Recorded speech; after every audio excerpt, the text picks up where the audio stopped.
Welcome to dramatized adaptations of fantasy stories. The girl lived where the maps thinned and the roads forgot their names. Beyond the last counting house, beyond the walls that still pretended to stand, there were slopes of broken stone and fields stitched with old ash. She was known only as another pair of hands, another shadow crossing the market at dusk, another quiet presence no one marked long enough to miss. Dragons were spoken of as one speaks of storms that have already passed, necessary to remember, foolish to expect again. They were the reason for the fractures in the land, the reason the high roads ended in warning markers carved with burned wings and broken crowns. They were mad, they said, or gone, or both. The girl listened and said nothing. She had learned early that silence made room for work. She hauled water from the low wells and carried grain sacks until her shoulders hardened. She slept where the wind pressed against the eaves and dreamed without images, only a sense of falling that never quite arrived. There were places she favored without knowing why. Ruins where old towers leaned into one another like exhausted sentinels. Ridges where the ground dropped away so suddenly the horizon felt closer than the soil at her feet. In those places her breath slowed. The noise inside her, worry, hunger, the small humiliations of being overlooked, fell into order. She did not call it calm. She simply felt less alone there. It's quieter up here. I can hear where the wind turns. She spoke to no one in particular, standing at the lip of a broken causeway where the stones had collapsed into open air. Below, the land sloped into ravines scarred black, as if something vast had raked the earth and left its memory behind. Distance made sense to her. She could judge how long it would take a thrown stone to fall, how far a shout would carry before it thinned into nothing. She could feel changes in the air before they arrived, pressure shifting, currents folding. It was not knowledge she could explain. It was simply there. When danger came, as it often did on the edges, fear did not seize her the way it did others. It narrowed, focused, like a lens turned just enough to bring the world into alignment. The first time she saw the dragon, it was not in the sky. It was in a ravine that smelled of iron and old rain, where the rocks bore melted seams. She found it because she was avoiding people, and because the ravine pulled at her attention the way high places always did. The dragon lay half buried in stone, wings folded too tightly, scales dulled by dust and blood. Its breathing was slow, controlled, deliberate. An ancient thing conserving what little it had left. I won't come closer. I just need to see. The dragon's eye opened, a narrow slit of tarnished gold. It did not roar. It did not strike. It watched. Dragons were not beasts of impulse, not the way the stories claimed. This one weighed the girl the way a veteran weighs a blade, by balance, by intent, by the steadiness of the hand that holds it. She did not raise a weapon. She had none. She did not kneel. She stayed where she was, feet planted, breath even. Recognition did not arrive like lightning. It crept, cautious, testing the ground.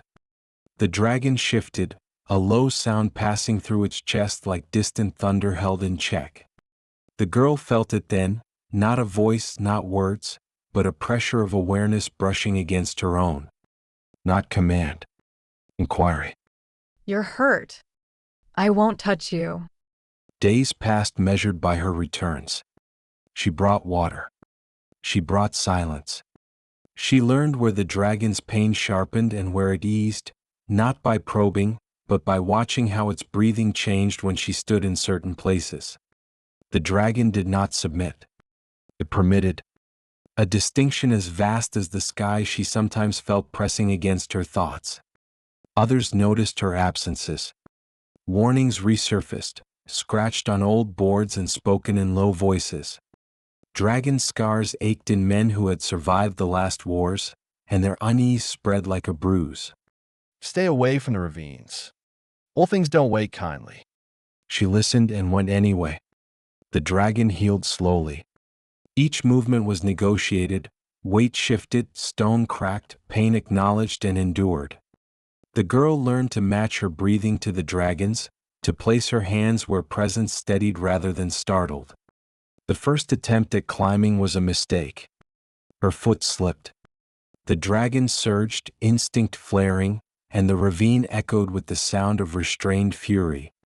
She fell back, bruised and shaking. That was my fault. I won't rush you again. Consequence followed each small success. When she learned to balance on the dragon's shoulder ridge, her muscles burned for days. When the dragon allowed a partial unfurling of one wing, the sound carried, and watchers on distant hills turned their faces upward in fear. Flight did not begin with leaving the ground. It began with stillness, with learning how much weight could be borne without resentment, with intention shared rather than imposed. The first lift was no more than a hop, stone cracking, air rushing, then back to earth. Enough to leave her breathless. Enough to leave the dragon trembling. The realm responded. Old banners were pulled from chests. Messengers rode with uneasy urgency. The sky, long empty of meaning, became watched again. If it flies, they will come. Not all of them to help. The girl understood then that riding was not a claim. It was a promise. Each ascent bound her to consequences she could not yet see. She learned to listen more than she moved. The dragon responded, not to pressure but to resolve held steady. Their shared language was made of pauses, of weight shifted a breath too late or just in time. On the day they truly left the ground, there was no roar. Only the long exhale of wings meeting air that remembered them. The ascent was uneven, costly, beautiful. I'm here. I'll stay with you. The dragon chose her again, not by obedience, but by opening itself to the sky with her balanced along its spine. Together they found a rhythm that was neither command nor surrender. Below them, the fractured realm lay exposed, scars visible, borders meaningless. Above, the sky widened into something not owned by fear. She felt herself expand not into power but into responsibility. A bridge, not a banner. A presence between ground and air where understanding might take root.